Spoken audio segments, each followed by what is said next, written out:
ওমা সুতি আছে গোরাচাঁদ শয়ন মন্দিরে, বিচিত্র পালঙ্ক সেজ। বিচিত্র তো পালঙ্ক হয় না, পালঙ্ক এক রকমের হয়, বিচিত্র সেজ। সেজ মানে বিছানা, রং বেরঙের সুন্দর বিছানা করা আছে, অতি মনোহরে যা চিত্র হরণ হয়ে যায়। নাগরী অলসে অবশ অঙ্গ। অলস মানে শয়ন। আমরা যখন ঘুমিয়ে থাকি আমাদের অঙ্গের স্বাদ থাকে না, অবশ। গোরা নটরায়। এই নটরায় কাকে বলে? যিনি পৃথিবীতে প্রথম নৃত্য সৃষ্টি করেছিলেন তিনি হলেন নটরাজ। যিনি পৃথিবীতে সবার থেকে ভালো নৃত্য করতে পারে তিনি হলেন নটবর। তাহলে পৃথিবীতে যিনি নৃত্য সৃষ্টি করেছিলেন তিনি হলেন নটরাজ। তিনি কে? দেবাদিদেব মহেশ্বর, যিনি প্রথম পৃথিবীতে নৃত্য সৃষ্টি করেন।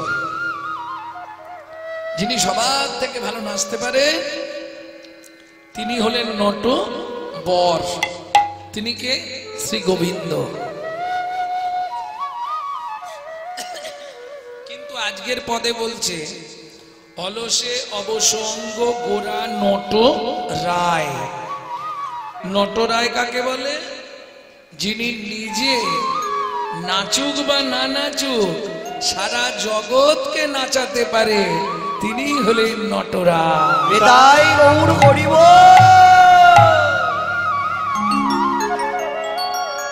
আচ্ছা, এত ভক্ত ছিল তবু মহাপ্রভু গদাধরকে বুকের মধ্যে করে নিয়ে ঘুমিয়ে আছে কেন? অন্য তো অনেক ভক্ত ছিল, কি গো? সব থেকে প্রাণের প্রিয় রায় রামানন্দ, স্বরূপ দামোদর, যারা মহাপ্রভুর ডান হাত বাঁ হাত, কি এত ভক্ত থাকতে শ্রীবাস, নরহরি কাউকে নিলেন না, গদাধরকে বুকের মধ্যে করে নিলেন কেন? মহাজন বলছে কেন জানো? গদাই রাধা রাধাই গদা, গদাই রাধা রাধাই গদা, গদাই রাধা রাধাই গদা, গদাই রাধা রাধাই গদা। তাদের দুই তনু এক তারে বাঁধা, গদাই রাধা রাধাই গদা, দুই তনু এক তারে বাঁধা, গদাই রাধা রাধাই গদা। এই গদাধর কি করে রাধা হবে? ও মাইরা ভালো করে শুনুন, ব্রজলীলায় একটি লীলা আছে, লীলাটির নাম হচ্ছে পাশা খেলা। পাশা খেলা বলে একটি লীলা আছে। ভগবান বৃন্দাবনে প্রত্যেকদিন পাশা খেলতেন। তা প্রত্যেকদিন ভগবান হেরে যায়, পাশা খেলে আর হেরে যায়। শোনো, আজকে পাশা খেলা বাজি করে হবে, ভালো কথা, কিন্তু একটা শর্ত। কি? যে দল হেরে যাবে সেই দলকে পুরস্কার দিতে হবে। কেন? গোবিন্দ জানে আমি কোনোদিন পাশা খেলায় জিততে পারিনি, তাহলে আমি হারবো, পুরস্কারটা আমি পাবো। বৃন্দাবনে শুরু হলো পাশা খেলা। এখন রাধারানীর দিকে সখীরা, গোবিন্দের দিকে কেউ নেই, একা গোবিন্দ। খেলা শুরু হয়েছে, চাল পড়ে গেছে পাশার গুটিতে, সেই সময় সুবল এসছে। কানাই কি সুবল তো ব্যাপারটা জানেন না? কৃষ্ণের হাতটা ধরে সুবল চালটা দিয়েছে, আর সুবল এমন জায়গা চাল দিয়ে দিয়েছে আজকে ভগবান শ্রীকৃষ্ণ জিতে গেছে। যা ভগবান শ্রীকৃষ্ণ জিতেছে, আনন্দের তো সীমা নেই। ভগবান তো ভুলেই গেছে কি বলেছিল, মহা আনন্দে জিতাং জিতাং জিতাং জিতাং করে চিৎকার করছে। সখীগণ বললে, ও শ্যাম, প্রতিজ্ঞা মনে আছে তো? কি তুমি বলেছিলে যে দল হেরে যাবে সেই দলকে কিন্তু পুরস্কার দেয়া হবে। তা আমাদের রাধারানী হেরেছে, পুরস্কারটা দাও। পুরস্কার কে ছিল? মহামিলন, আলিঙ্গন।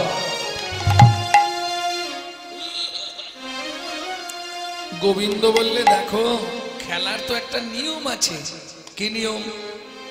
আমি যতই বলি, কিন্তু নিয়ম অনুসারে খেলতে গেলে যে দল জিতবে সেই দল বলে, শোনো শ্যাম, কথার ক্লাব করো না, তুমি আগেই বলেছো যে দল হারবে সেই দল পুরস্কার পাবে, তুমি নিজে বলেছো। আর পুরস্কার যদি না দাও, আমরা গোয়ালা বাড়ির মেয়েটা মাথায় রাখো, আমরা কিন্তু ছাড়বো না তোমায়। কি করবে? দধি দুগ্ধ ঘিতঘোল বাড়িতে আছে, এসে তোমার মাথায় ঢালবো, ঢেলে তোমার সারা কালো অঙ্গটা সাদা করে দেবো, তোমার মাও তোমায় চিনতে পারবে। সেটা কি ঠিক হবে? তার চেয়ে আগে আমাদের পাওনাটা বুঝিয়ে দাও। এইবার গোবিন্দ রাধারানীকে আলিঙ্গন দিতে যাবে। কেমন? যেই না আলিঙ্গন দিতে যাবে, মাঝখানে এক সখী বসেছিল বিশাখা, উঠে দাঁড়িয়ে বলছে, ও শ্যাম, আসতে, তোমার লোক জ্ঞান নাই?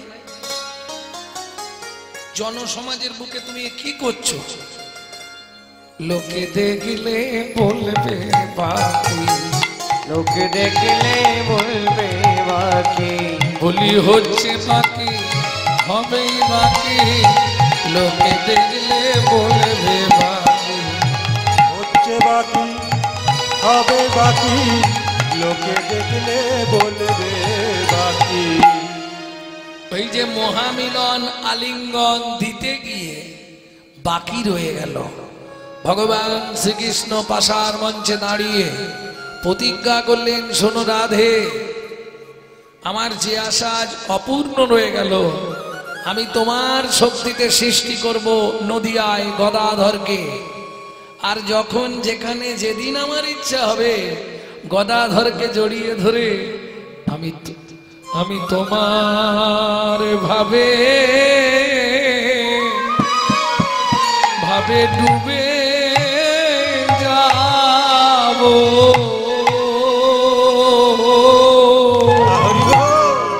আমি তোমার ভাবে ডুবে যাব।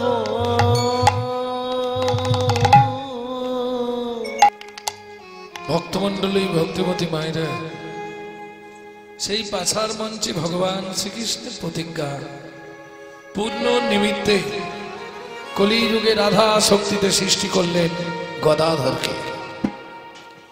যখন যেখানে যেদিন যেভাবে মহাপ্রভু রাধা ভাব আস্বাদন করার জন্য বিগলিত হয়ে পড়ে, বিভোর হয়ে যায়, সঙ্গে সঙ্গে গদাধরকে বুকের মধ্যে জড়িয়ে ধরে রাধা ভাবে বিভাবিত হয়ে যায়।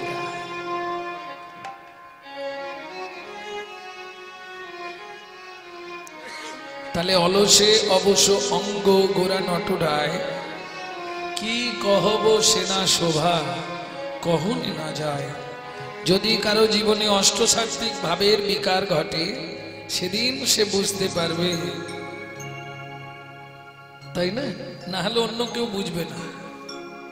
তবে গৌর গোবিন্দ লীলার একটা প্রসিদ্ধ আছে, সেটা হলো, যদি আপনি বুঝতে নাও পারেন, ধরুন এই যে আমি গান গাইছি, আপনি বুঝতে পারছেন না, তাতেও লাভ। কি লাভ? বুঝে বা না বুঝে কেহ, চৈতন্য চরিতামৃতে বলছে, বুঝে বা না বুঝে কেহ, শুনিতে শুনিতে সেহ, তার হয় চৈতন্য উদয়। তাই গৌর হরি বল। তুমি যদি বুঝতে নাও পারো, শুধু শুনেও যাও, তাতেও তোমার কৃষ্ণ ভক্তি লাভ হবেই হবে। ভক্তমণ্ডলী, ভক্তিমতী মায়েরা, যেটা কিন্তু অন্য কোনো ধর্মে, অন্য কোনো প্রথায় নাই, একমাত্র কলিযুগে মহাপ্রভু এই প্রথা দিয়ে গেলেন।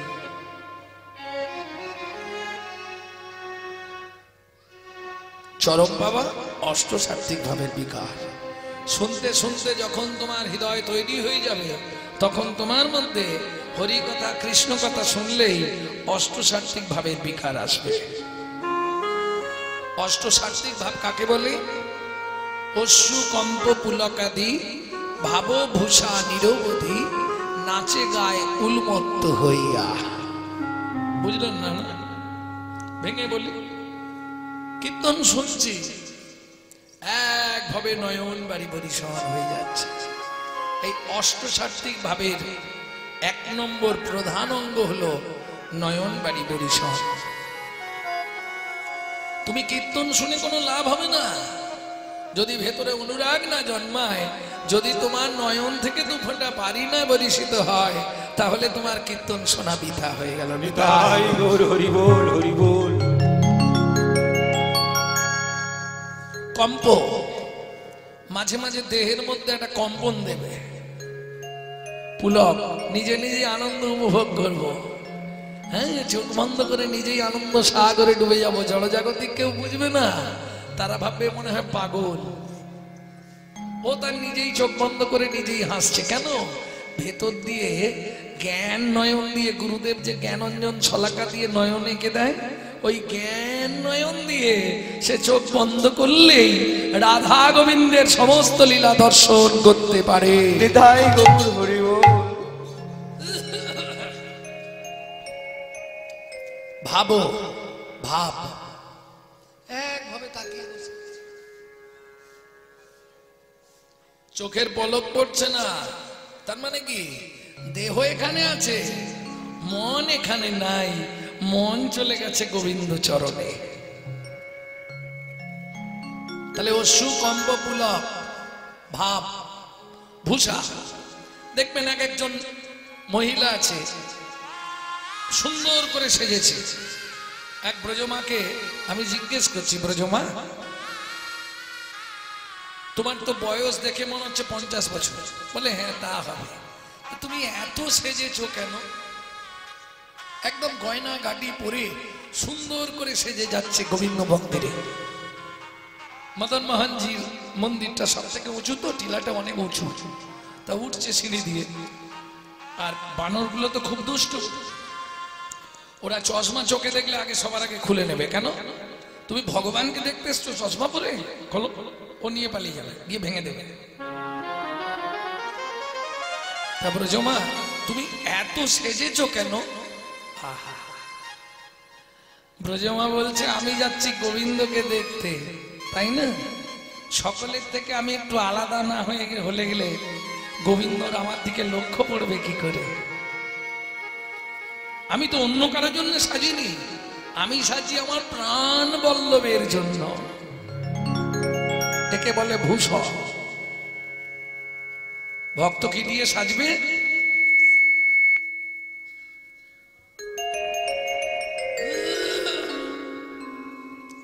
ভক্ত কি দিয়ে সাজবে? দাদর সঙ্গে হরি মন্দির মার্জন, ললাটে হরি মন্দির মার্জন, গলায় তুলসীর মালা, ঢোর কৌপিন বহির্বাস। কে? এটাই ভক্তের সাজ। কিছু যদি না হয়, তিলক আর মালা, এই 2 সাজে সেজে নিতে পারলেই তুমি ঠিক জায়গায় পৌঁছে যাবে। গোবিন্দের প্রতি তোমার প্রতি লক্ষ্য পড়বেই পড়বে। নাচে গায়ে উন্মত্ত হইয়া, যখন নাচতে শুরু করবে নেচেই যাবে গোবিন্দের দিকে তাকিয়ে। উন্মত্ত, দিক বিদিক জ্ঞান শূন্য। যেমন আপনাদের বলছি, রায় রামানন্দকে মহাপ্রভু প্রশ্ন করছে, আচ্ছা রাই, চৈতন্য চরিতামৃতে মধ্যলীলার 8ম পরিচ্ছেদে রায় রামানন্দকে মহাপ্রভু প্রশ্ন করছে, বলো তো রাই, বিদ্যা তো অনেক রকমের, সঙ্গীত বিদ্যা, যোগ বিদ্যা, বহু রকমের বিদ্যা আছে। গীত বিদ্যা, বাজনা একটা বিদ্যা, ব্যায়াম করা একটা বিদ্যা, বহু বিদ্যা আছে। তার মধ্যে কোন বিদ্যা সবার উপরে? প্রভু কহে কোন বিদ্যা বিদ্যা মধ্যে সার। রায় রামানন্দ বলছে, প্রভু কৃষ্ণ প্রেম বিনা জীবের বিদ্যা নাহি আর। নিতাই গৌর হরি বল। আচ্ছা রাই, বলো তো কীর্তিগণ মধ্যে জীবের কোন বড় কীর্তি? দেখেছিস? লোকটা বিরাট বড় কলেজ দান করেছে, দেখেছিস গোবিন্দ মন্দিরের জন্য লোকটা কত জায়গা দান করেছে, এগুলো কীর্তি এক একটা। বলো না রাই, কীর্তিগণ মধ্যে জীবের কোন বড় কীর্তি? রায় রামানন্দ বলছে প্রভু এ জগতে কৃষ্ণ ভক্ত বলে যার জগতে হয় খ্যাতি।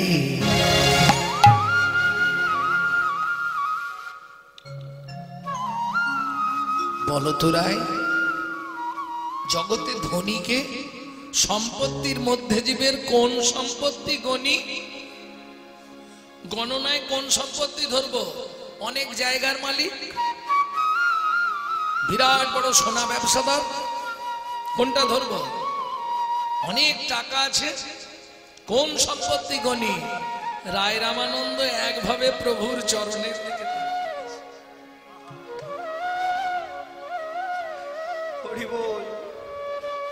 কি দেখছো রাই? নিচে কি দেখছো? প্রভু এই জগতে ধনী কে, এই তো জানতে চাইছো? সেই হলো ধনী প্রভু। কে? ওগো রাধা কৃষ্ণে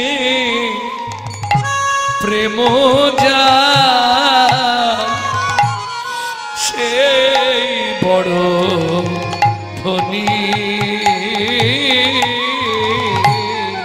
রাধা কৃষ্ণে প্রেম যা,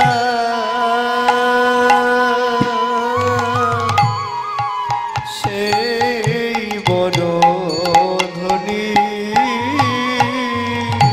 অমনি মহাপ্রভু রায় রামানন্দকে বুকে জড়িয়ে ধরলো, আর জড়িয়ে ধরে কাঁদতে কাঁদতে বলে, বলো বলো রায় কৃষ্ণ কোথায়? তুমি বলো বলো রায় কৃষ্ণ কথা। মহাপ্রভু প্রশ্ন করছে রায় কৃষ্ণ কোথায়? রায় রামানন্দ বলছে প্রভু কৃষ্ণ কোথায়? কে উত্তর দেবে? মহাপ্রভু বলছে কৃষ্ণ কোথায়? রায় রামানন্দ বলছে কৃষ্ণ কোথায়? যেমন বীজের মধ্যে বৃক্ষ আছে, চোখে না যায় দেখা,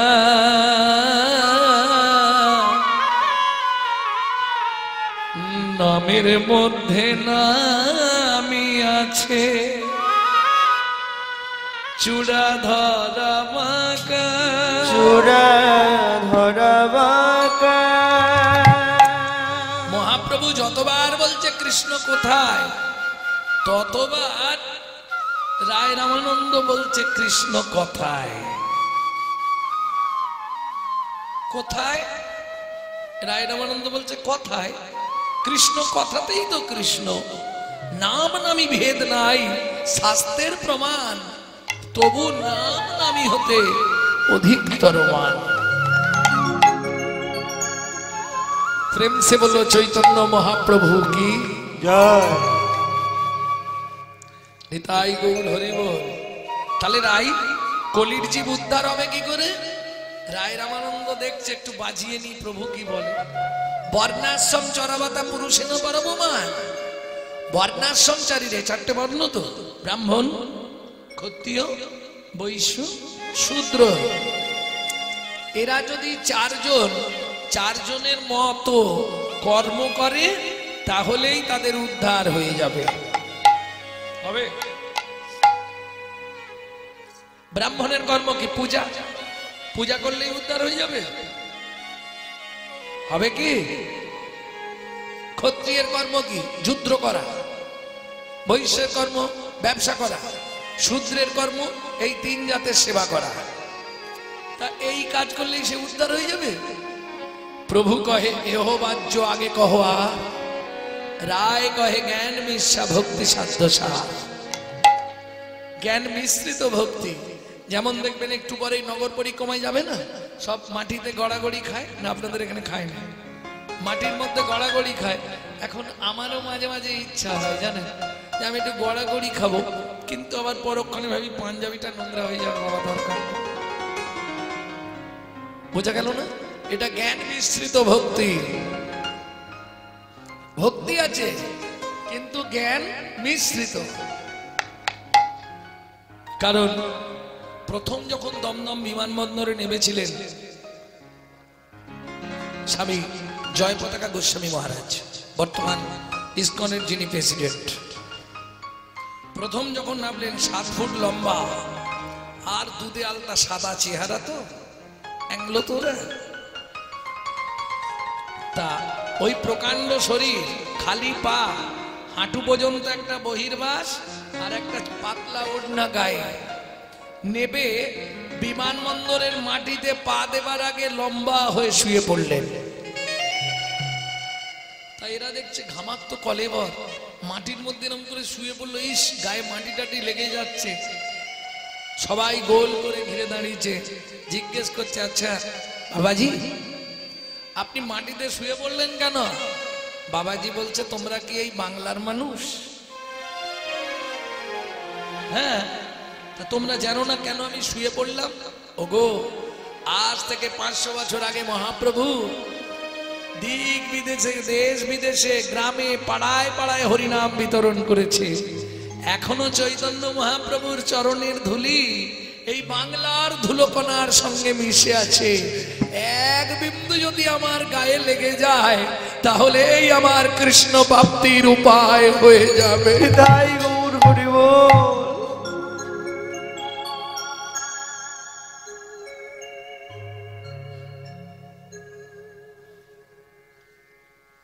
জ্ঞান মিশ্রিত ভক্তি থাকলে আপনি পৌঁছাতে পারবেন না।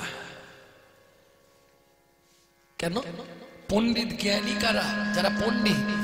শাস্ত্র বলছে, পণ্ডিত যে জনা আজন্ম সে কানা, সারা জীবন শাস্ত্র ঘেঁটে মরে, শাস্ত্রের মর্ম কিচ্ছু বোঝে না। পাণ্ডিত্য ত্যাগ করতে হবে। কিরকম? মহাপ্রভু যখন একদিন বৃন্দাবনে সনাতন গোস্বামী স্নান করে উঠে আর চানা ভাজা খাচ্ছে, স্নান করে উঠেই চানা ভাজা খাচ্ছে। চানা ভাজা বোঝেন তো? ছোলা ভাজা। স্নান করে উঠেই খাচ্ছে। আর সেই সময়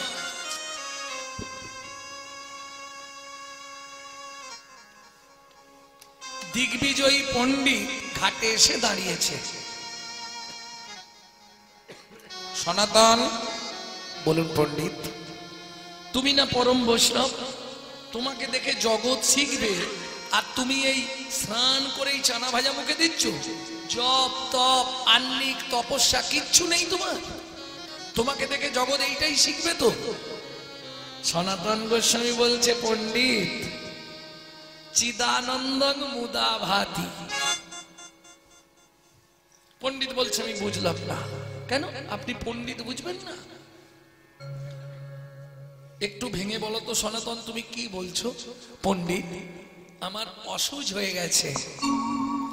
অসুজ চলাকালীন তো জপ তপ আন্নিক করতে নাই। পণ্ডিত আগ্রহ করে জানতে চাইলেন, তোমার কি অসুজ হয়েছে? সনাতন গোস্বামী মনের কথা মনে রেখে মুখে বললেন, পণ্ডিত একসঙ্গে দুটো অসুজ হয়েছে। কিরকম? সদ্ভক্তি দুহিতা যাতা মায়া ভার্যা মিতা ধনা অসুচং দুয় মা পতি কিং সন্ধামুপাসতে। কয়েকদিন আগে আমার একটা মেয়ে হয়েছে, মেয়ে। আর এই আমার মেয়ের জন্ম দিতে গিয়ে তার মা মানে আমার স্ত্রী মারা গেছে। বোঝা গেল? তাহলে আমার কন্যা জন্মেছে, জন্ম অসুচ, আবার আমার স্ত্রী মরে গেছে, মৃত্যু অসুচ।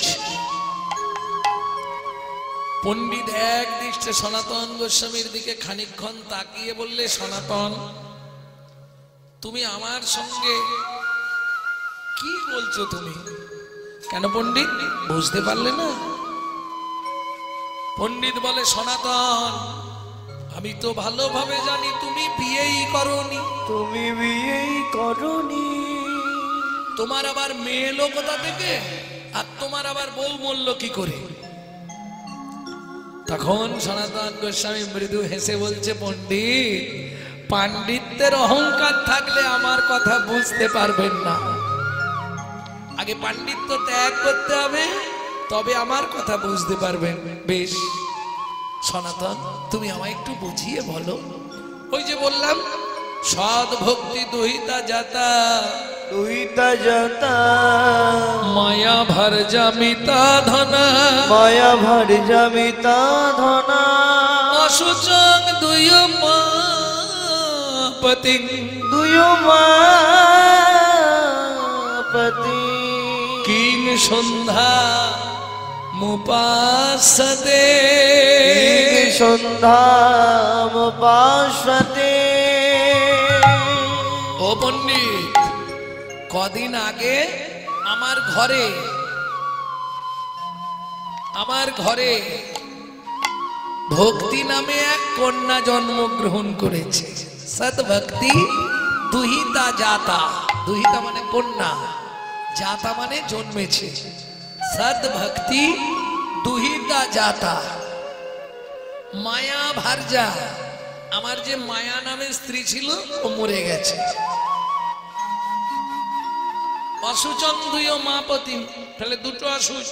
কিং সন্ধ্যা মুপাসতে, যার মায়া চলে গেছে, যার কন্যা ভক্তি নামে কন্যা জন্মে গেছে, তার অসুচ হয় না, সে তাহলে জপ্তবান্নিক করবে কি করে? তখন পণ্ডিত সনাতন গোস্বামীর চরণে আছাড় খেয়ে পড়ল। সনাতন, সত্যি আমি পাণ্ডিত্যের অহংকারে কৃষ্ণ ভুলে গেছি, কৃষ্ণ ভক্তি আমার মধ্যে নাই। তুমি যদি পারো এই যমুনার তীরে বঞ্চিতের কিঞ্চিত আমাকে অন্তত দান করো। সনাতন গোস্বামী বললে, ভক্তি আমার কাছে নাই। ভক্তি পেতে গেলে সাধুগুরু বৈষ্ণবের চরণ রজে গড়াগড়ি দিতে হবে, তবেই আপনার হৃদয়ে ভক্তি প্রেম লাভ হবে। তাই গৌর হরি বল, হরি বল।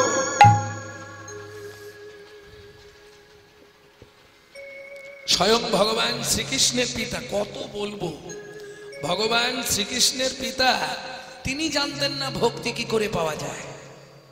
ভাবুন, নন্দ মহারাজ ঘরের কাছে দাঁড়িয়ে দেখছে একটা কালো রঙের ঘোড়া ছুটতে ছুটতে এলো। কোথা থেকে এলো কে জানে। ওমা, যেখানে কৃষ্ণ একটু আগে গোষ্ঠে যাওয়ার জন্য সকাদের নিয়ে সাজছিল, ঠিক সেই জায়গাটায় ঘোড়াটা এসে গড়াগড়ি খেলো। আর সেই কালো রঙের ঘোড়াটা সঙ্গে সঙ্গে সাদা ধপধপে হয়ে গেল। নন্দ মহারাজ অশ্বকে ডেকে প্রশ্ন করলেন, অশ্ব, ওখানে গড়াগড়ি দিলে কেন? বললে, তুমি বুঝলে না, একটু আগে ভগবান লীলা বিহার করেছে, ভগবানের চরণ ধুলি পড়ে আছে ব্রজের মাটিতে, ওখানে গড়াগড়ি দিলাম। এই ঘোড়া জন্ম পেয়েছি, জীবনে তো মানুষ হতে পারবো না, গড়াগড়ি দিলাম যাতে আমার এই পশু জন্মেও কৃষ্ণ ভক্তির উদয় হয়। তাই গৌর হরি বল।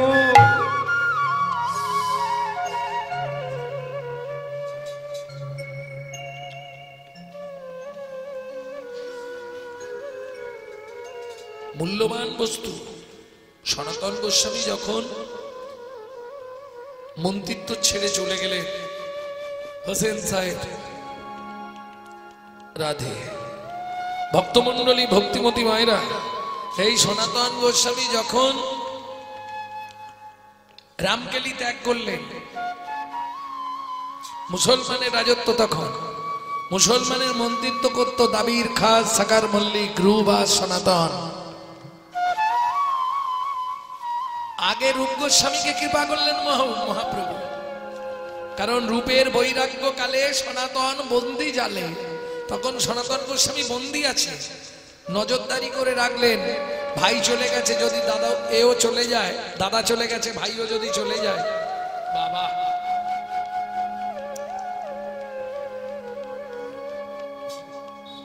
তা আগে থেকেই সনাতন গোস্বামীর কাছে একটা পরশমণি ছিল। পরশমণি, পরশমণি বোঝেন তো?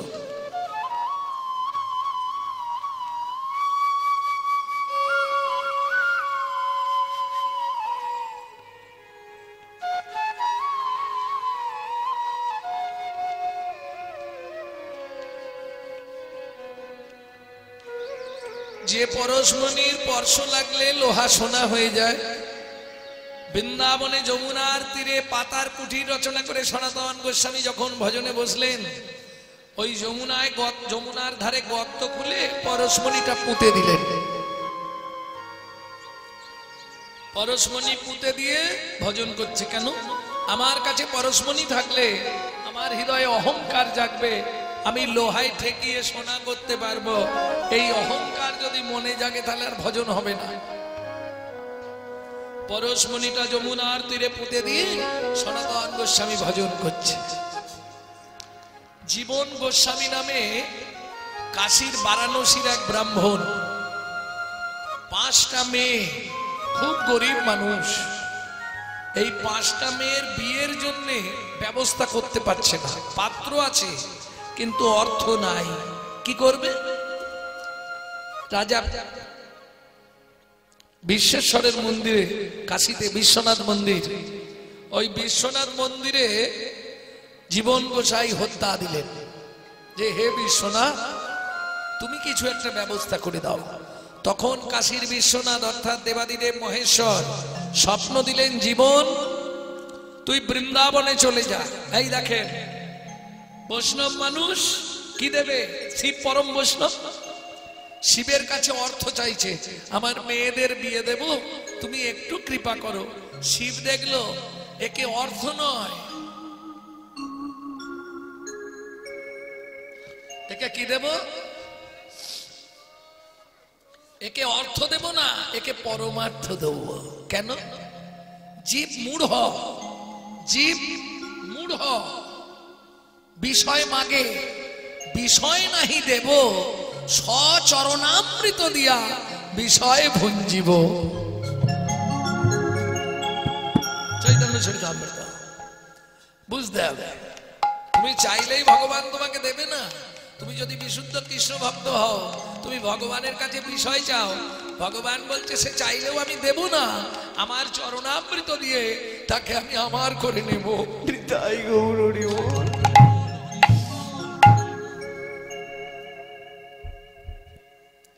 জীবন গোসাই এসে বৃন্দাবনে সনাতন গোস্বামী পাতার কুটিরের সামনে হাত জোড় করে বসেছে, একদম ষষ্ঠাঙ্গে দণ্ডবত দিয়েছে। ওমা, গঙ্গাতে ডুবিলে হয় পশ্চাতে পাবন, কিন্তু বৈষ্ণব দর্শন করলে দেহটা পবিত্র হয়, এটাই বৈষ্ণবের গুণ। তোমার নাম কি? আমার নাম জীবন গোসাই। আপনি সনাতন প্রভু তো? হ্যাঁ। গত রাত্রিতে কাশীর বিশ্বনাথ আমায় স্বপ্নাদেশ করেছে, আপনার কাছে নাকি একটা পরশমণি আছে। আছে, ওই পরশমণিটুকু যদি আমায় দেন তাহলে আমার মেয়েগুলোর বিয়ে দিতে পারি।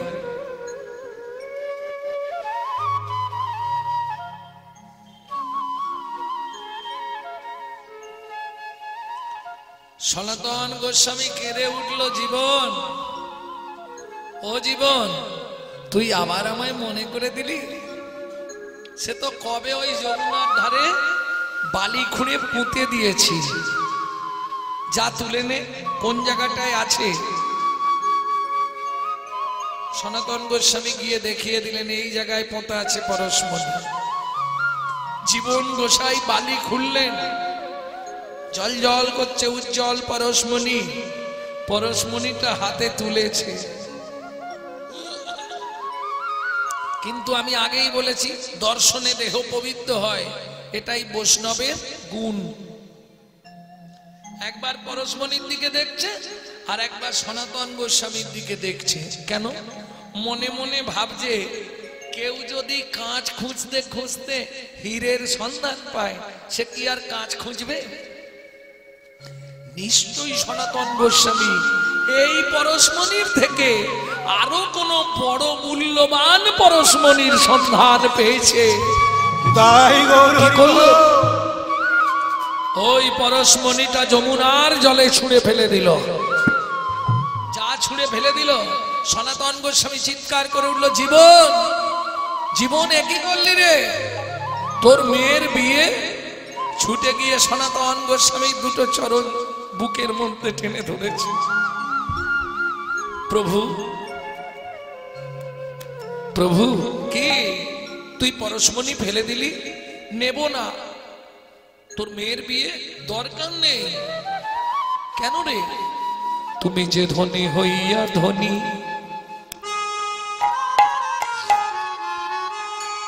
পরশমণি রেও মানো নাই মনি, পরশমণি রে মানো নাই মনি, তার কিঞ্চি তার কিঞ্চি দেহ তো আমারে, দেহ তো আমারে।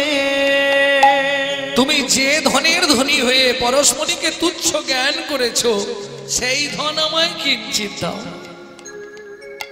ও জীবন, ঠিক আছে, তোর কৃষ্ণ ভক্তি হবে, যা চলে যা।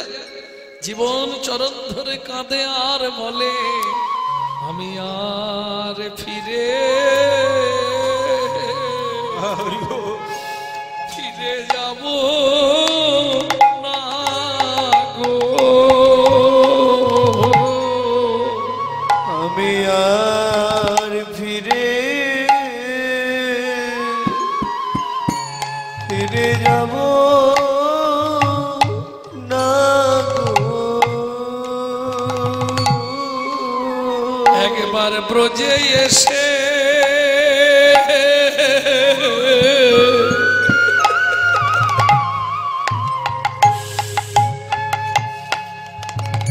তার কৃপা পেলাম,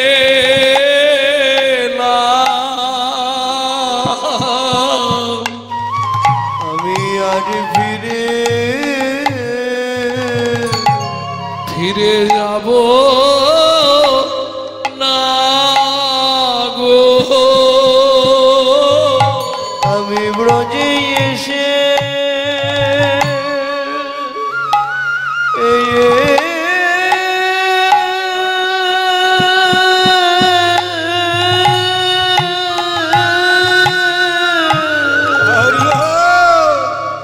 তার কৃপা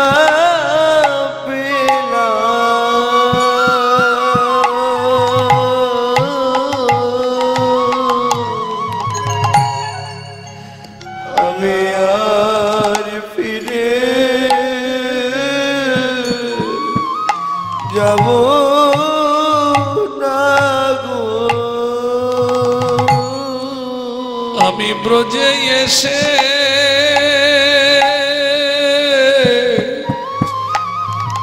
কৃপা পেলাম,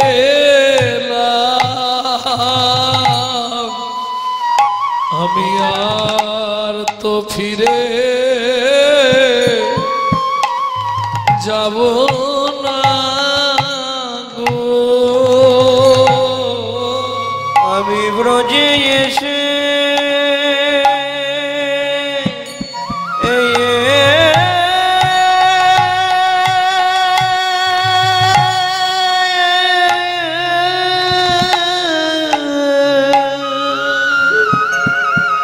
তার কৃপা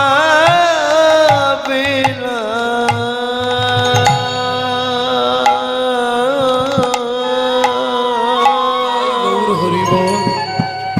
আমি আর ফিরে যাব না গো। আমায় কৃষ্ণ ভক্তি দান করো, আমি আর ফিরে যাব না গো। ও গো বৈষ্ণব আমায় কৃপা করো, আমায় কৃষ্ণ আমি আর ফিরে যাব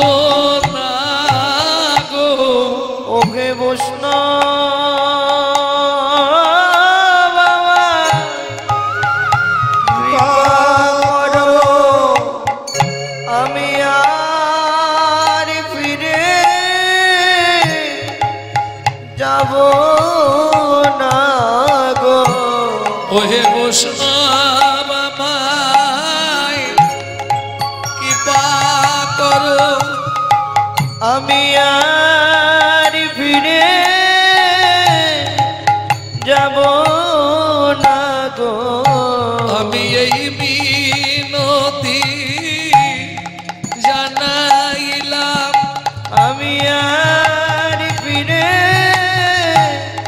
যাব না গো আমি এই মিনতি জানাইলাম আমায় কৃষ্ণ ভক্তি দান করো হে আমি আর ফিরে যাব না গো কৃষ্ণ ভক্তি দান করো হে। আমি ওই চরণে বিকায়ে গেলাম আমি আর ফিরে যাব না গো আমি ওই চরণে বিকায়ে গেলাম আমি আর ফিরে যাব না আমি আর কিছু চাইব না গো আমি আর ফিরে যাব না গো আমি ওই চরণে বিকায়ে গেলাম আমি আর ফিরে যাব না আমি ওই চরণে বিকায়ে আমার গেলাম কৃষ্ণ ভক্তি দান করো আমি ওই চরণে বিকায়ে আমার গেলাম কৃষ্ণ ভক্তি দান করো শুধু এ জন্মে নয় জন্মে জন্মে কৃষ্ণ ভক্তি দান করো জন্মে নয় জন্মে জন্মে কৃষ্ণ ভক্তি দান করো আমি আর তো ফিরে ফিরে যাব না হে।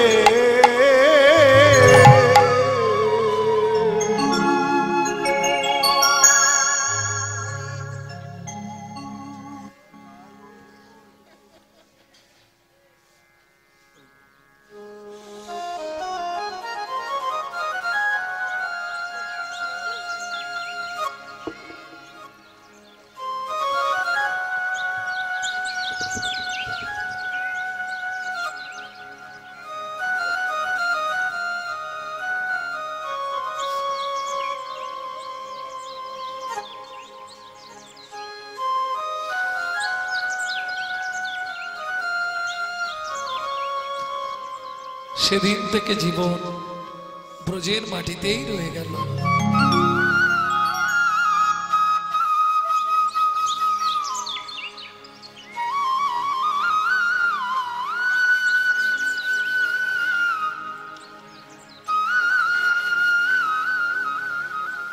আর কোনদিন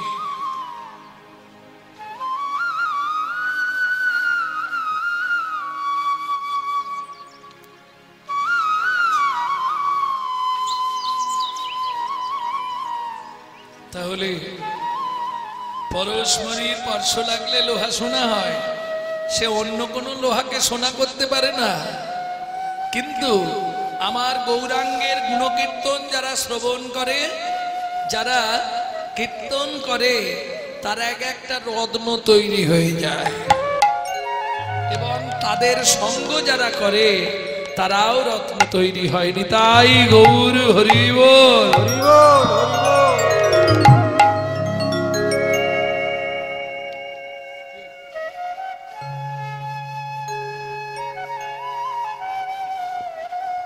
ভক্তমণ্ডলী, ভক্তিমতী মায়েরা,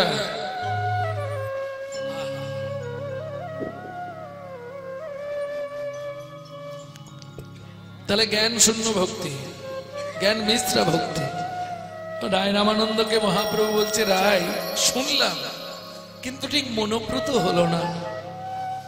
প্রভু কহে এও বাজ্য আগে কহো প্রভু কহে বাজ আগে করো রায় কহে জ্ঞান শূন্য ভক্তি সাধ্য রায় কহে ভক্তি ভক্তি সাধ্য তাহলে এতক্ষণ শুনলাম জ্ঞান মিশ্রিত ভক্তি, এবার আসছে জ্ঞান শূন্য ভক্তি। জ্ঞান শূন্য ভক্তিটা কিরকম?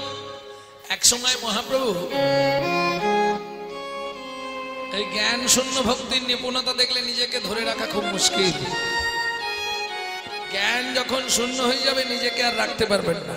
কিরকম?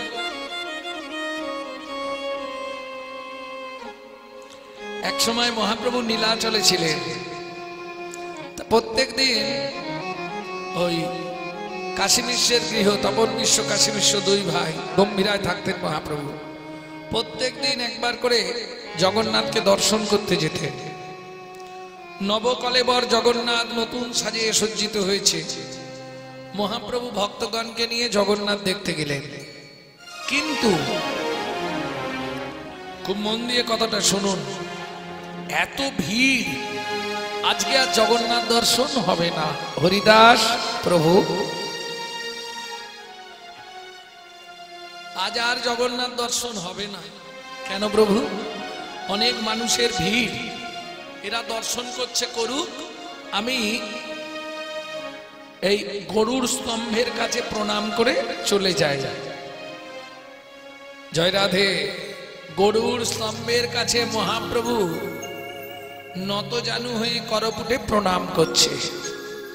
ঠিক এমতো সময় এক ভক্তিমতী মা, বিশুদ্ধ কৃষ্ণ ভক্ত, সেও গেছে জগন্নাথকে দেখতে। মহাপ্রভুর বেশ খানিকটা আগের দিকে দাঁড়িয়েছিল, কিন্তু এত লোকের ভিড়, জগন্নাথকে ভালো করে দেখা যাচ্ছে না। তা ভদ্র মহিলা, আমরা কি করি, যখন কোনো ভিড় জায়গায় দাঁড়াই, যদি দেখতে না পাই কি করি, পিছন দিকে পেছোই।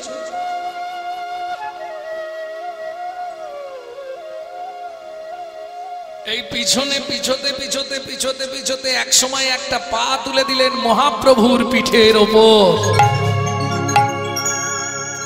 আর মহাপ্রভুর পিঠের ওপর একটা পা তুলে দিয়ে আর একটা পা তুলে নিলেন মহাপ্রভুর পিঠের ওপর দাঁড়িয়ে মন প্রাণ ভরে জগন্নাথ দেখছে। আর মনের সুখে বলছে, জগন্নাথ, কে বলে তোমার করুণা নেই? তুমি তো করুণাময়। আমার কি সৌভাগ্য, আমি উঁচু জায়গা খুঁজছিলাম, তুমি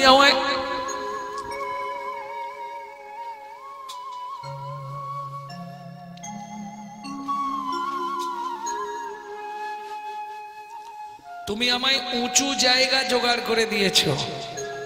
মন প্রাণ ভরে ভাবুন, সচল ভগবানের পিঠের ওপর দাঁড়িয়ে রমা দেবী অচল জগন্নাথ দর্শন করছে। মহাপ্রভু কিছু বলছে না, প্রণাম করা হয়ে গেছে। মনে মনে ভাবছে, আমি উঠলে যদি ভক্তের দর্শনে ব্যাঘাত ঘটে, ওইভাবেই পড়ে আছে।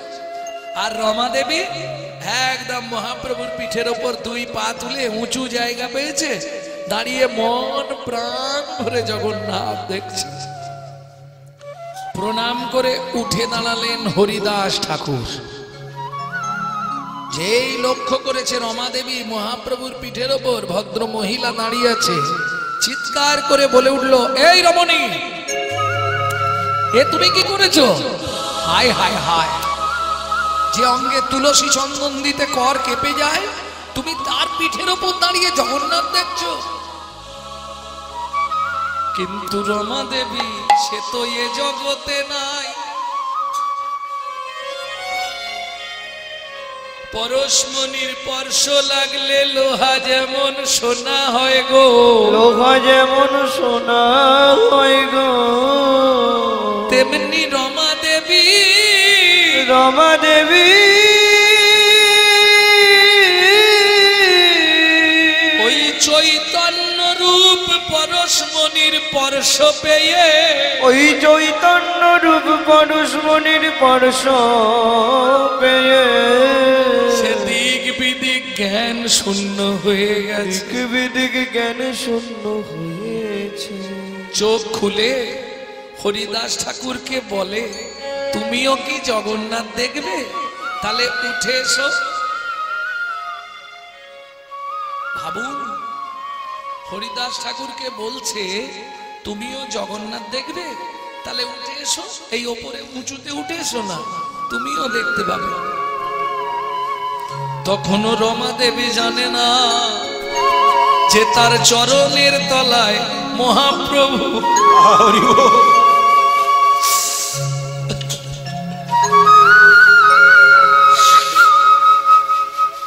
হরিদাস ঠাকুরকে বলছে তুমিও কি জগন্নাথ দেখবে? তাহলে উঠে এসো, উঁচু জায়গা আছে। হরিদাস ঠাকুর বলছে মা জগন্নাথ দেখবো না, তুমি কোথায় উঠেছো?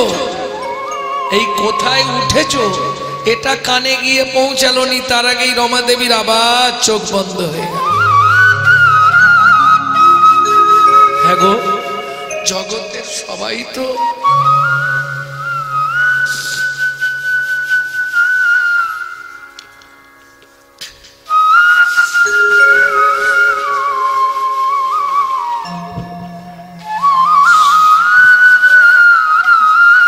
জগতের সবাই তো চোখ খুলে ভগবানকে দেখে,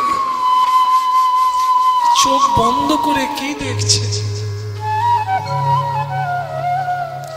হরিদাস ঠাকুর বলছে মা তুমি কি বুঝতে পারছো না?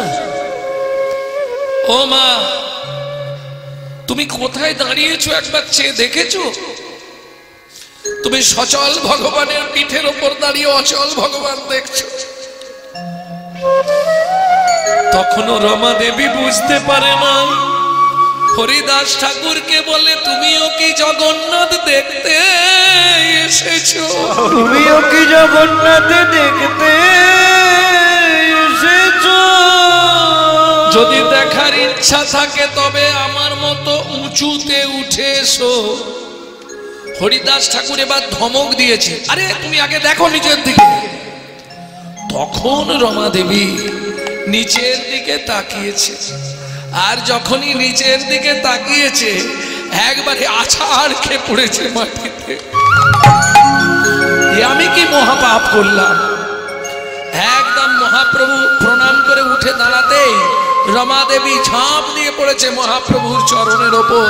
প্রভু আমি একই অন্যায় করলাম, একই অপরাধ করলাম। হরিদাস ঠাকুর বলছে অপরাধ মানে? ঘোর অপরাধী তুমি, মহাপাপী তুমি। তুমি যে মহাপাপ আজ করলে আমি তোমায় অভিশাপ দেব। তুমি সচল ভগবানের পিঠের উপর দাঁড়িয়েছো, তোমার কত বড় অন্যায় হয়েছে তুমি জানো? মহাপ্রভু দাঁড়িয়ে বলছে হরিদাস তৃষ্ঠ তৃষ্ঠ না প্রভু, ওকে আমি অভিশাপ দেবই। ঠিক আছে অভিশাপ দাও, তাতে ক্ষতি নেই, তবে অভিশাপটা রমা দেবীকে নয়, অভিশাপটা তুমি আমাকে দাও। কি বলছো প্রভু? হ্যাঁ হরিদাস, যেন জনম জনম আমি পেতে, যেন জনম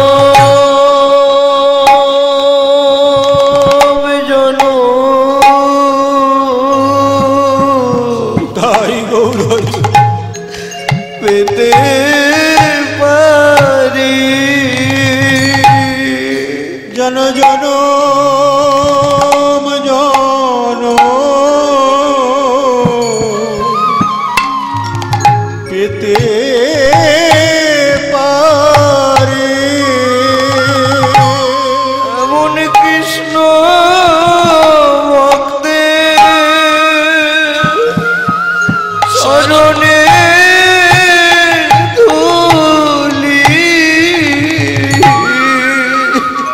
জনম জনম রাধে পেতে পারি। এমন কৃষ্ণ ভক্তের চরণে ধুলি, জন জনম জনম পেতে পারি। রমা দেবীর মতো ভক্তের চরণ ধুলি যেন জন্মে জন্মে জন্মে পেতে পারি।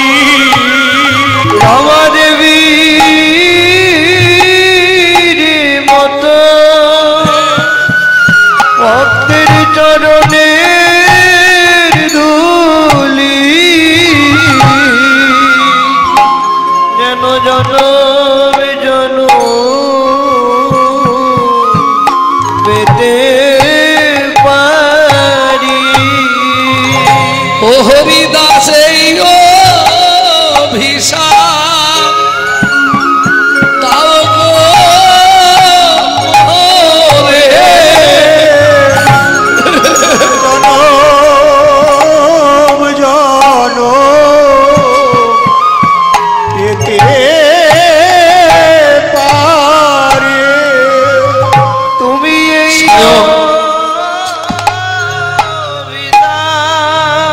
স্বয়ং মহাপ্রভু বলছে হরিদাস তুমি অভিশাপ দাও আমাকে, রমা দেবীকে নয় আমাকে অভিশাপ দাও। কি এই রমা দেবীর মতো এমন ভক্ত মায়ের চরণ ধুলি আমি যেন প্রতি জন্মে একবার করে। তাই গৌর হরি বল। ভাবুন স্বয়ং ভগবান তিনি ভক্তের চরণ ধুলি কামনা করছে। হরিদাস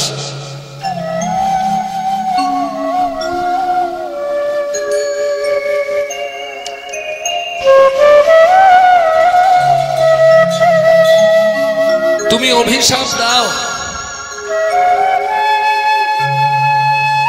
রমা দেবীকে নয় আমাকে। কি বলছো প্রভু? রমা দেবীর মতো ভক্তের চরণ ধুলি যদি প্রতি জন্মে একবার করে পাই বলি জনম আমার ধন্য হবে। এই জনম আমার ধন্য হবে। ভক্ত পদ রজ গায়ে মাগলে জনম আমার ধন্য হবে। এমন মগুর ভক্তে ধুলি গায়ে মাতলে বলি জন বাবা ধন্য হবে। ভক্ত চরণ ধুলি অঙ্গে মাগলে ভগ কৃষ্ণ ভক্তি উদয় হবে। ভক্তের চরণ ধুলি গায়ে মাগলে ভক্তির উদয় হবে। ভক্তের ধুলি গায়ে মাগলে ভক্তির উদয় হবে। যেন জনম জনম ভক্ত চরণ পাই গো।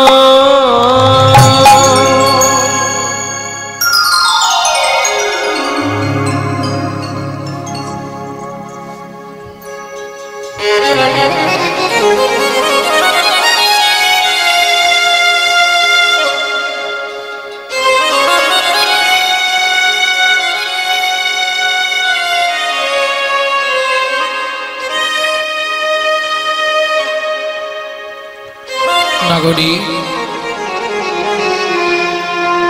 ও নাগরী এই গৌরাঙ্গ মূর্তিটা কি দিয়ে তৈরি বলতো?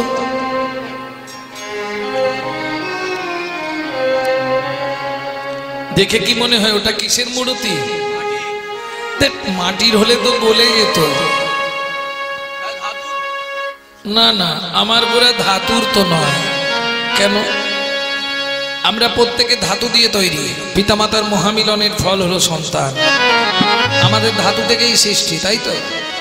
কিন্তু গৌর কারো ধাতুর তো নয়। এ কিন্তু সচিমা জগন্নাথ মিশ্রের মহামিলনের ফল নয়।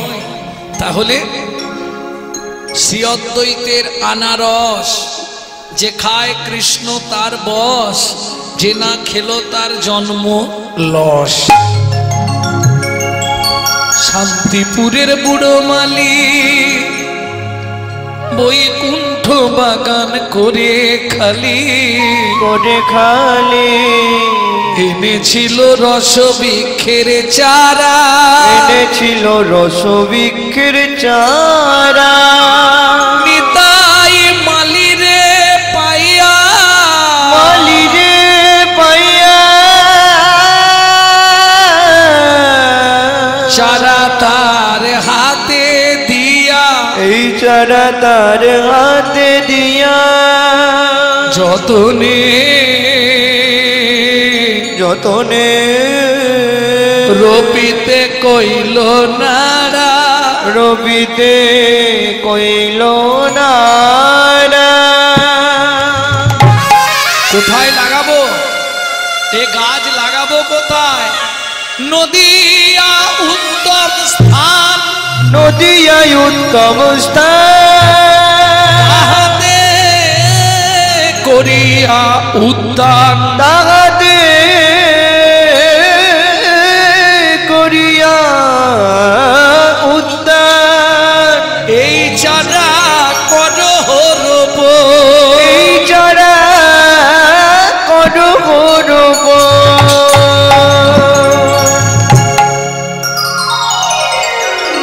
তাহলে শ্রীঅদ্বৈতের আনারস মহামিলনের ফল নয়, তাহলে কি দিয়ে তৈরি? এক নাগরী বলছে কাঠের, একজন বলছে মাটির, একজন বলছে সোনার, আর এক নাগরী বলছে দেখ যেটা বলবি মেনে নেবো, গৌরকে সোনার বলবি না। কেন? গোরা সোনার তো নয়, সোনার তো নয়, সোনার তো নয়, সোনার তো নয়, সোনার তো নয়, সোনার তো নয়, সোনার তো নয়, সোনার তো নয়, সোনার তো নয়, সোনার তো নয়, সোনার তো নয়, সোনার তো নয়, সোনার তো নয়, সোনার তো নয়। এই কিছু বুঝলে? সোনার তনয়, তনয় মানে ছেলে, কিন্তু সোনার তো নয়। কেন?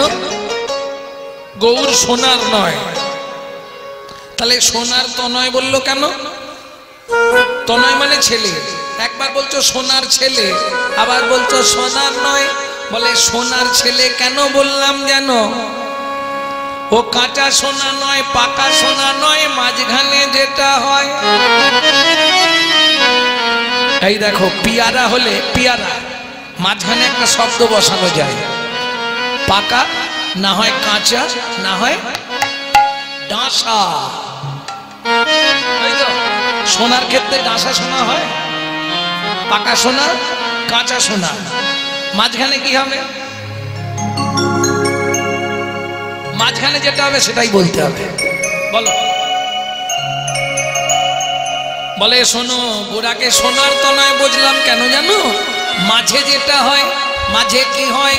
ও যে উপাসনার মূরতি, উপাসনার মূরতি, উপাসনার মূরতি, উপাসনার মূরতি, বাইরের বস্তু নয় গো উপাসনার মূরতি, বাইরের বস্তু নয় গো, তরুণী রমণী মণি, বাইরের বস্তু নয় গো, বাইরের বস্তু নয় গো, বাইরের বস্তু নয় গো, বাইরের বস্তু নয় গো, উপাসনার মূরতি।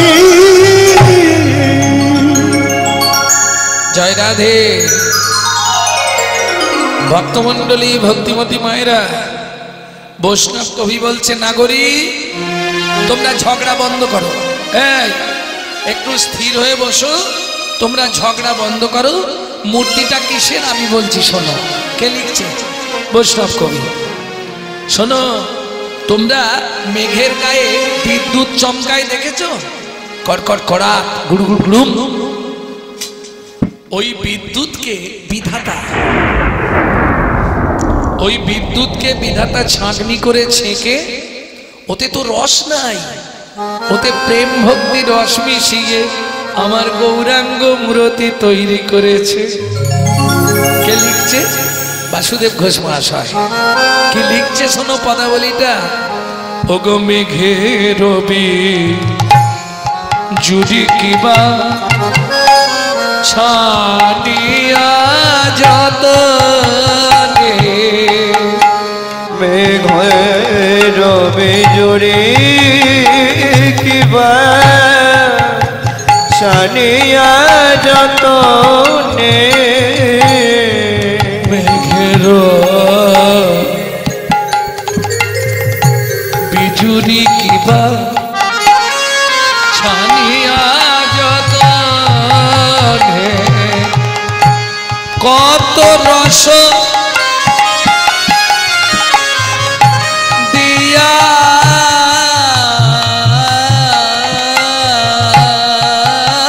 বিধি কত রস দিয়া বিধি কত রস দিয়া বিধি কহিল নিরমানো মেঘের বিজুরি কিবা ছানিয়া যতনে মেঘের বিজুরি কিবা সানিয়া যতনে এই নাগরী কোন বিধাতা বানালো রে কোন বিধাতা জানালো নে কোন বিধাতা বানালো রে কোন বিধাতা বানালো রে সে তো ভালো করে চেয়ে দেখে নাই কোন বিধাতা বানালো রে তুই ভালো করে চেয়ে দেখে না ওরে দেখলে পরে জগতে দিত নাই তুই ভালো করে চেয়ে দেখে দেখলে পরে জগতে দিত নাই ভালো করে চেয়ে দেখে না কোন বিধাতা বানালো রে এই নাগরী কি বললি বিধাতা বানিয়েছে নাগরী ঠিকঠাক করে কথা বল শোন বিধি করলো পৃথিবী সৃজন বিধি করলো স্থাবর জঙ্গম কৃমিকীট সৃজন বিধি করে পশু পক্ষী কীট পতঙ্গ তৃণ গুল্মলতা সৃজন কিন্তু আমার বিধাতাকে কে সৃজন করে জানিস শোন বলি ওটা বিধির গড়া নয় রে ওটা বিধির গড়া নয় রে ওটা বিধির গড়া নয় রে ওটা বিধির গড়া নয় রে কেন? শোন শোন আমি বলি বিধির বিধি গৌর নিধি ওটা বিধির গড়া নয় রে যে বিধির বিধি গৌর নিধি বলি বিধাতাকে গড়লো যিনি ওটা বিধির গৌর নিধি বিধাতাকে গড়লো যিনি বিধির বিধি গৌর বিধি ওটা বিধির গড়া নয় রে মেঘেরও বিজুরি কিবা ছানিয়া যতনে কত রস দিয়া বিধি কইল নিরমানে কইল নিরমানে এই না করি অনেক বেলা হয়ে গেল না দেখে দে ওঠো ওঠো গোরাচা নিশি প্রহাইল ওঠো ওঠো গোরাচা নিশি প্রমাইল নদী আরো লোক সব জাগিয়া বৈঠালো নদিয়ার লোক সব জাগিয়া বৈঠালো ওঠো ওঠো গোরাচা নিশি প্রহাইল ওঠো ওঠো গোরাচা গো চিঠি পহাইল ময়ূর ময়ূরী রব কোকিলের ধ্বনি ময়ূরের ময়ূরব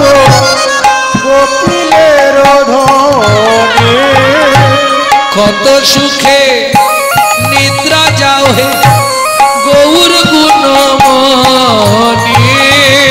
কত সুখে নিদ্রা যাও হে গৌর গুণমণি। ওঠোয় ওঠো গোরাচা সে দোহাইলো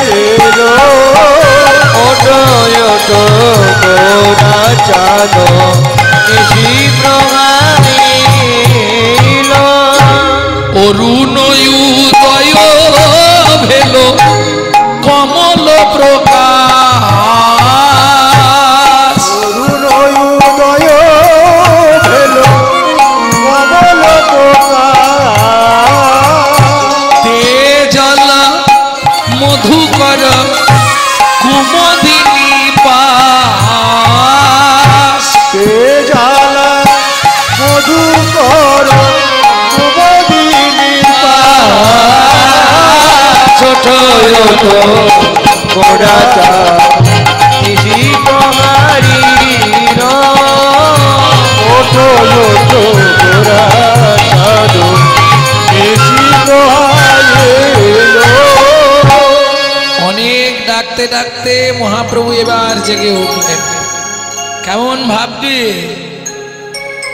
উঠিয়া গৌরাঙ্গ চাঁদ বসলো সিংহাসনে। উঠিয়া গৌরাঙ্গ চাঁদ বসলো সিংহাসনে। উঠিয়া গৌরাঙ্গ চাঁদ বসলো সিংহাসনে। উঠিয়া গৌরাঙ্গ চাঁদ বসলো সিংহাসনে। সুশীতল জল কইল মুখ পক্ষালনে। সুশীতল জল কইল পদ পক্ষালনে। সুশীতল জল কইল মুখ পক্ষালনে। সুশীতল জল কইল পদ পক্ষালনে। শীতল জল কইল মুখ পক্ষালনে।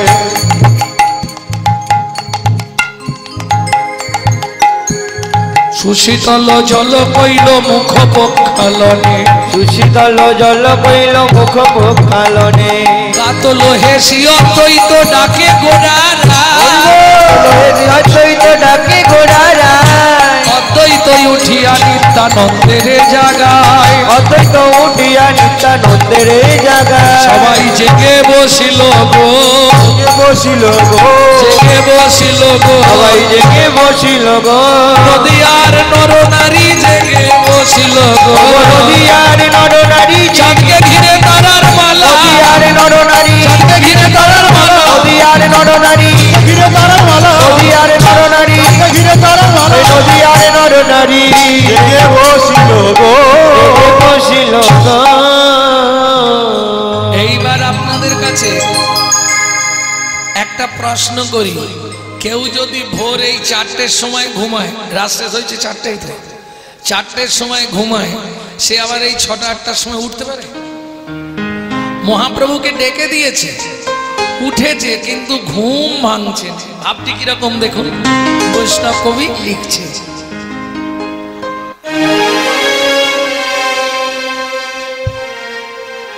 যেমন দেখবেন, আমি যখন ওই 15-20 দিন পরে বাড়ি ঢুকি, তো এখন অনেকদিন পরে বাড়ি গেলে পাড়ার কিছু বয়স্ক মানুষ আছে, মানে ধরুন 70-80 বয়স, ওরা একবার করে আমার সঙ্গে দেখা করতে আসে। কি ব্যাপার? একবার শুধু মুখটা দেখবো, দেখে চলে যাবো। তখন মা ওই সকালবেলায় 7টা-8টার সময় ডেকে দেবে, হয়তো ভোর 5টায় শুয়েছি, 8টার সময় মা ডাকছে, একবার ওর না, এই পাড়ার সব জ্যাঠামশাইরা এসছে, একবার তোর সঙ্গে দেখা করবো। ডাকে উঠি, উঠে বিছানাতেই বসবো, কিন্তু আবার একটা বালিশ টালিশ ঠেক ফেলেই ব্যাস।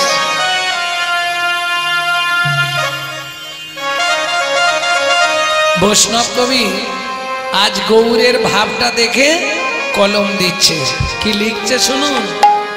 ঘুমে ঢুলু ঢুলু আখি হিলন বালিশে। ঘুমে ঢুলু ঢুলু আখি হিলন বালিশে। ঘুমে ঢুলু ঢুলু আখি হিলন বালিশে। ঘুমে ঢুলু ঢুলু আখি হিলন বালিশে। বাসুদেব ঘোষ দেখে মনে হরিষে। বাসুদেব ঘোষ ডাকে মনের হরিষে। এইবার লীলা প্রকাশ প্রকাশ হলো, এইবার লীলা প্রকাশ হলো, এইবার লীলা প্রকাশ হলো, এইবার লীলা প্রকাশ হলো, প্রভু ব্রজ ছেড়ে নদিয়ায় এলো, এইবার লীলা প্রকাশ হলো, ছেড়ে নদিয়ায় এলো। এবার মদন ভরে হরি হরি, এইবার লীলা প্রকাশ হলো, ভরে হরি বলো, এইবার লীলা প্রকাশ হলো, এইবার লীলা প্রকাশ হলো, এইবার লীলা প্রকাশ হলো। বাসুদেব ঘোষ মহাশয় এক পাশে দাঁড়িয়ে দাঁড়িয়ে দর্শন করছে মনের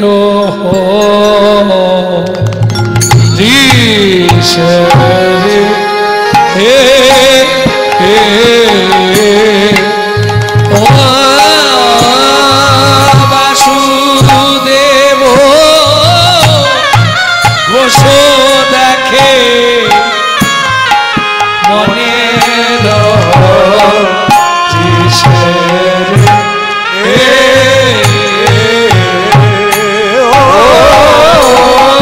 বাসুদেব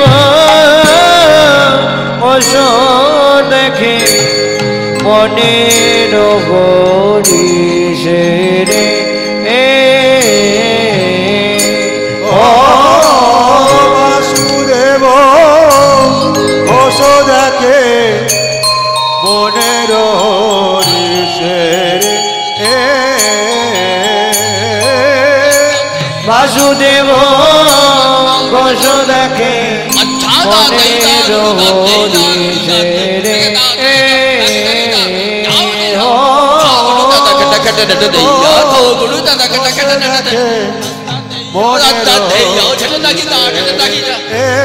বাসুদেব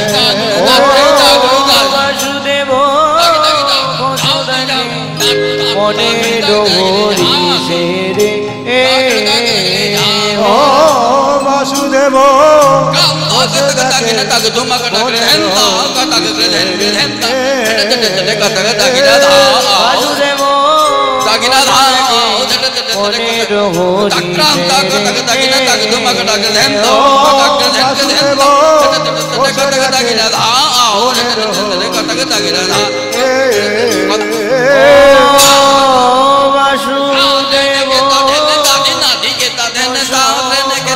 দাতি নাতি কে তাতে নাতি কে তা দাতা ঝাক দাতা দাদে কে দাদে নে দাদি দাদি কে ও বাসুদেব ঘোষ দেখে দাতা ঝাক মনের দাতা ঝাক দাতা বাসুদেব ঘোষ দেখে মনে হরিষে রে ও বাসুদেব ঘোষ দেখে মনের হরিষে রে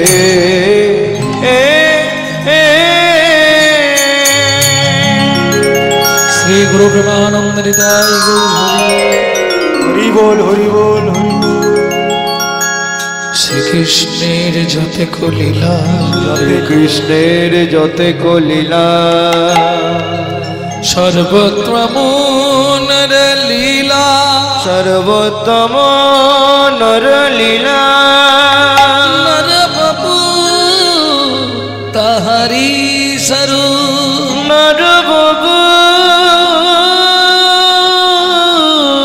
তাহারি সরু গোপ বেশবেনুক গোপবেশবেনুক নব কৈশোর নটবা নব কৈশোর নটবা নরলীলা নরলীলা হয় অনুরূপ হয় অনুরূপ যোগ মায়া চিত শক্তি যোগমায়াচি বিশুদ্ধ সত্তার পরিণতি সত্তার পরিণতি সেই শক্তি লোক দেখাইতে লোক দেখাইতে নিত্য নীলা কইল প্রভু ভক্তগণ হৃদয় প্রকট হইতে প্রকট হইতে কৃষ্ণ যদি কৃপা করে কৃপা করে কোন ভাগ্যবানে কোন ভাগ্যবানে গুরু কৃষ্ণ রূপে তাহা রূপে তাহা শিখায় আপনে শিখায় আপনে সকল সাধু গুরু বৈষ্ণব চরণে মই করি নমস্কার করি নমস্কার সবে পদ রজ দেহ মস্তকে আমার মস্তকে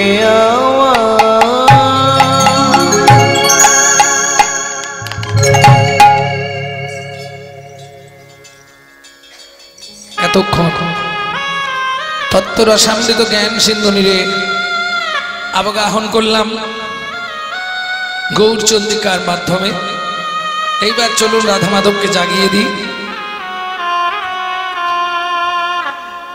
নিশীর প্রভাতকাল কুঞ্জবিলাস লীলা হয় নিশীর প্রভাতকালে সূর্য উদয়ের আগে আরম্ভ করতে হয়, কিন্তু বিভিন্ন জায়গায় এইভাবেই হয়ে আসছে, কোথাও 8টা কোথাও 7টা, আবার বীরভূমে গেলে বেলা 11টা। বিধান তা নয়। বিধান কেন তা নয় আপনারা পদাবলী শুনলেই বুঝতে পারবেন।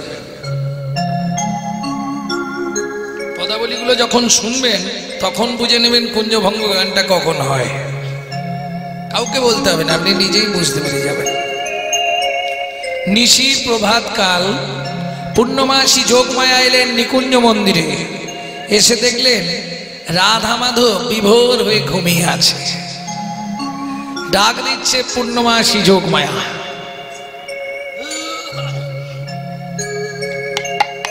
আরে যা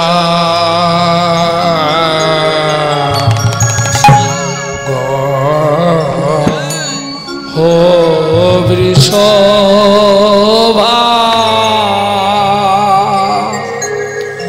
ও ভানু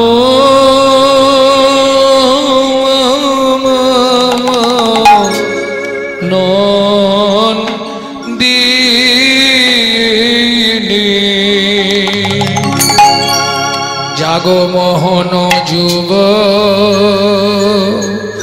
ওরা যে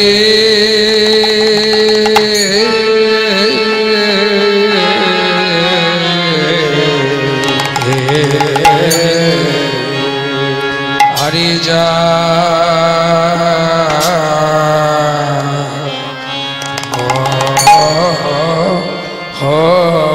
বৃষভা ও ভানু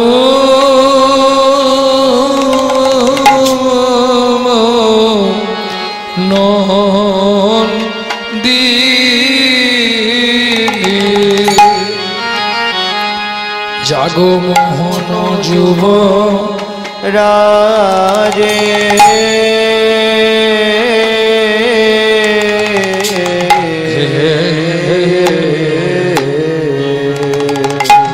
জাগো রাধা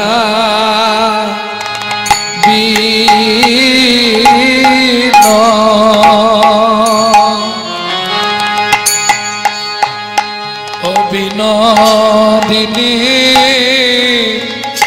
হে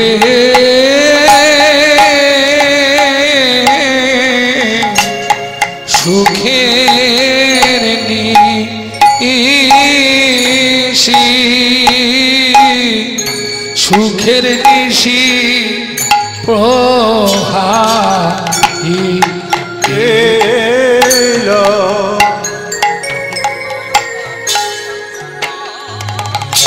মধু